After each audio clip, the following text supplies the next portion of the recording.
All right, welcome back to the channel. Woo-wee, very close call with Errol Spence Jr. Young man is doing well. Looks like there's not going to be any major damage done, and he'll be back in the ring according to reports. And that's great news. Terence Crawford was very classy in the sympathy that he put out there during the time where people were wondering what was going on with Errol Spence Jr. And so, man, Terence Bud made me proud. This video, I'm going to talk about Terence Crawford, though, and what he needs to do and how right now he has all his eggs in one basket, and he needs to fight Shawn Porter so that we can get this Errol Spence Jr. fight on, and everybody can know who the best welterweight is. Let's talk about that in this video.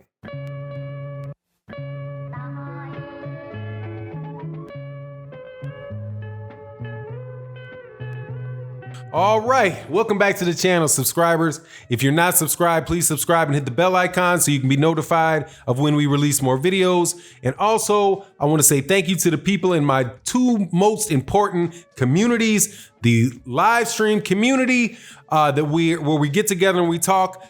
It's basically 5 days a week at around 11:15 a.m. Central Standard Time, and the ending show for the week is OG Boxing Talk with myself, Kurt Anderson, KQKC Boxing and Blood Boxing at 8 a.m. on Sunday. And then my Patreon community where we talk about things other than boxing. Thank you guys so much for your support. Now, let's get to this. Man, I'm really glad that Errol Spence Jr. is well. And it looks like his boxing career is going to go on. And to all you haters that put in the comment section talking crap about how somebody's career is over and all that stuff, sounding gleeful, that's another L for you to take, okay? Take that L, another L. Y'all keep taking a lot of L's. But in thinking about this, man, I was like, man, I'm really glad that Errol Spence Jr. is back. From Terence Crawford's perspective, though, I got to tell you, man, I think that he needs to get all his eggs from up underneath the Errol Spence Jr. basket and get some more fights against top level welterweights and call for just more than just a fight with Errol Spence Jr. I've been talking about this in the live streams for the last week or so, but I really do think that it is very important for Terence Crawford to do that. Terence Crawford so far is, as far as I know, is set to fight Calvin Aqus. I know I'm killing this dude's name in December. And it's a guy that nobody really wants to see him fight. Nobody really knows, right? The only way you would know who Calvin Aqus is if you watch every ESPN card, and or you're just a real boxing nerd that likes to read the ratings for the WBO, where you can see his name written there. Similar to, how I knew who Otto Wallin was. I had read his names in the rankings for a while, and I was like, who is this guy? I've never seen him fight. Why is he ranked so high? And we find out later on, hey, Otto Wallin fights Tyson Fury. He was just pretty much there for somebody to pull out of the woodworks when they want an easy fight. That wasn't the case for Tyson Fury, though, but you get my point. That's the kind of guy Calvin Aqus is. If you're a real hardcore boxing fan, you know who he is, but for the most part, you don't really care. You think that this fight is going to be a foregone conclusion with him and Terence Crawford. And, if you don't think that's a foregone conclusion as far as a fight between Terence Crawford and Calvin Aqus, then your last name is probably Calvin Aqus, okay? Or your you're his Green Machines trainer or something like that. Because anybody and everybody other than that isn't thinking that that's going to be much of a fight. Unfortunately, that's the case with pretty much everybody for Terence Crawford that's not currently fighting for the PBC. However, seeing as Bob Arum is willing to try to push for an Errol Spence Jr. fight, hey man, why not put that same energy out there towards making a fight with one or two guys, Shawn Porter or Ugas, Yordanis Ugas. I was gonna say Ugas Calvin Aqus. I got dude's name in my head. Anyway, with either of those two guys, Danny Garcia probably doesn't want to fight him because he looks like he's in line to get the Errol Spence Jr. fight. And the reason why I think this is so important for Terence Crawford is because even though Errol Spence Jr. is supposed to be coming back, that doesn't necessarily mean that he's going to be coming back right away.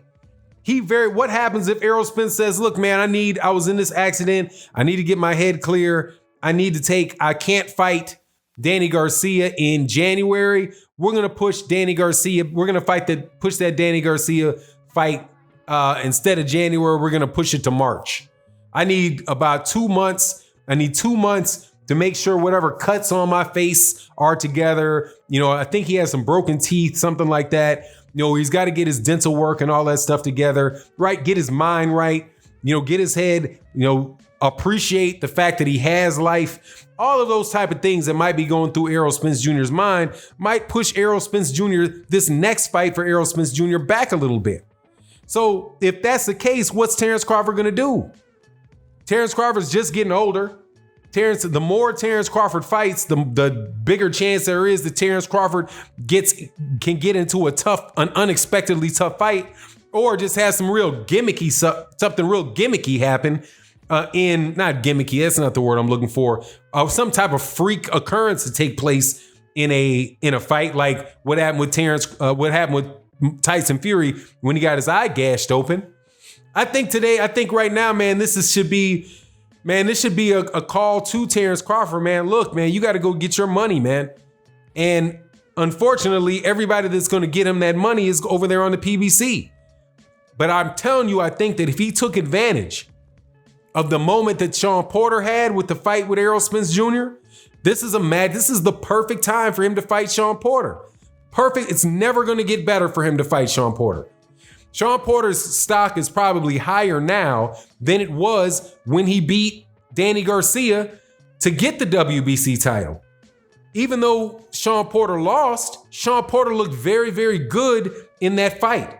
Shawn Porter's fan base has to be encouraged by the performance in that fight. Shawn Porter's also going to be in a position where at any point in time, he can also get a rematch with Errol Spence Jr.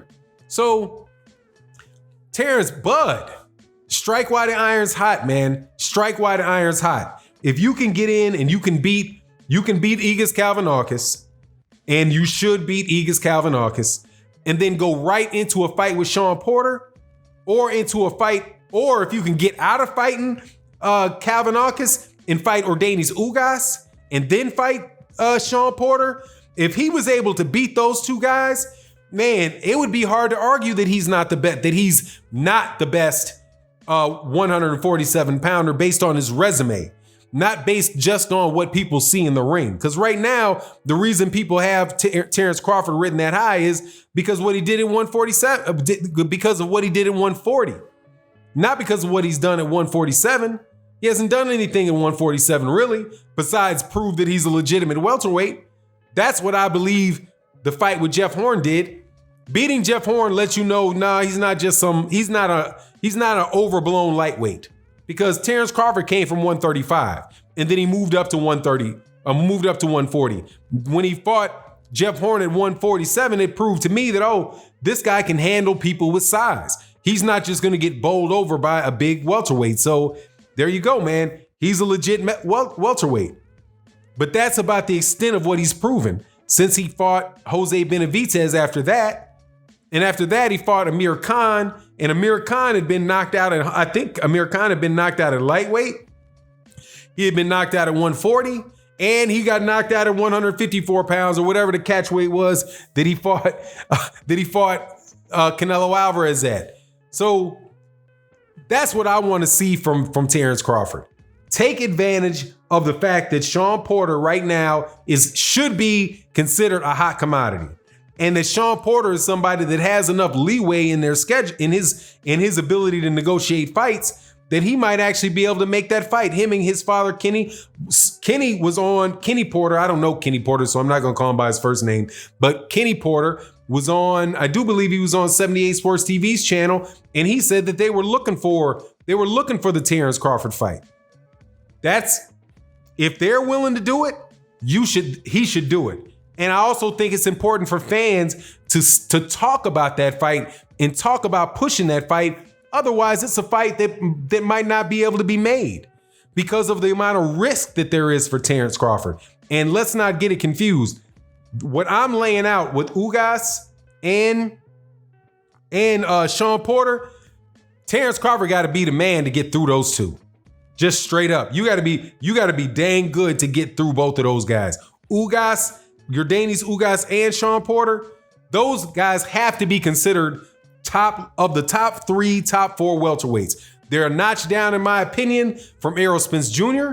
But if he beats them, they would also prove that they're a notch down from Terence Crawford. So that's what I hope to see. Let me know what you think about that in the comment section. And with that, I'm out. Peace.